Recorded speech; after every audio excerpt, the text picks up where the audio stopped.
நாளை நடைபெறும் ஜல்லிக்கட்டு போட்டி, சூடுபிடிக்கும் மைதானங்கள்.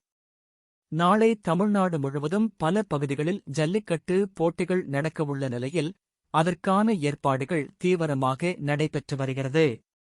மதுரை அவனியாபுரம், பாலமேடு, அலங்காநல்லூரில் முறையே ஜனவரி 15, 16, 17 தேதிகளில் ஜல்லிக்கட்டு போட்டிகள் நடைபெறுகின்றன. இந்தப் போட்டிகளைக் காண தமிழகம் மட்டுமல்லாமல் நாட்டின் பல்வேறு மாநிலங்கள், வெளிநாடுகளில் இருந்தும் சுற்றுலாப் பயணிகள் பங்கேற்பது வழக்கம்.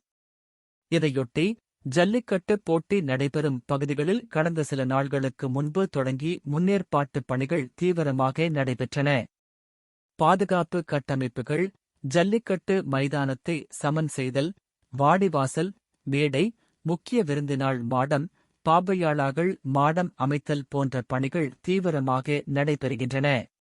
மேலும் பார்வையாளர்கள், பங்கேற்பாளர்களுக்கு தேவையான குடிநீர் உள்ளிட்ட அடிப்படை வசதிகளுக்கான ஏற்பாடுகளும், ஆபத்துக்கால முதலுதவி, அவசர சிகிச்சைக்கான ஏற்பாடுகளும் விரிவாக மேற்கொள்ளப்படுகின்றன.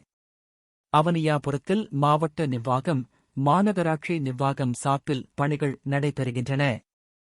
அலங்காநல்லூர், பாலமேடு பகுதிகளில் ஜல்லிக்கட்டு விழா குழுவினரும் அரசுத் துறை அலுவலர்களும் இணைந்து பணிகளை மேற்கொள்கின்றன. திருப்பரங்குன்றம், அவனியாபுரத்தில் ஜல்லிக்கட்டு போட்டிக்கான ஏற்பாடுகளை மாவட்ட நிர்வாகமே ஏற்று நடத்த உயர்நீதிமன்றம் உத்தரவிட்டது. இந்த நிலையில் அவனியாபுரம் ஜல்லிக்கட்டு போட்டிக்கான வாடிவாசல் பகுதி, விழா மேடை, பார்வையாள், செய்தியாளர் மேடை பகுதிகளை மாநகராட்சி நகர்ப்புற வளர்ச்சி திட்டமிடல் செயற்பொறியாள் மாலதி சனிக்கிழமை ஆய்வு செய்தார். தொடர்ந்து இந்த பகுதிகளில் கண்காணிப்பு கேமராக்கள் பொருத்தும் பணிகள் நடைபெற்று வருகின்றன.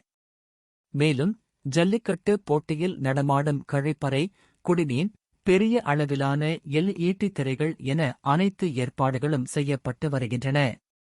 இதுவரை அவனியாபுரம் ஜல்லிக்கட்டு போட்டியில் பங்கேற்க 2400 காளைகளும் 318 மாடுபிடி வீரர்களும் இணையதளம் வாயிலாக முன்பதிவு செய்தனர்.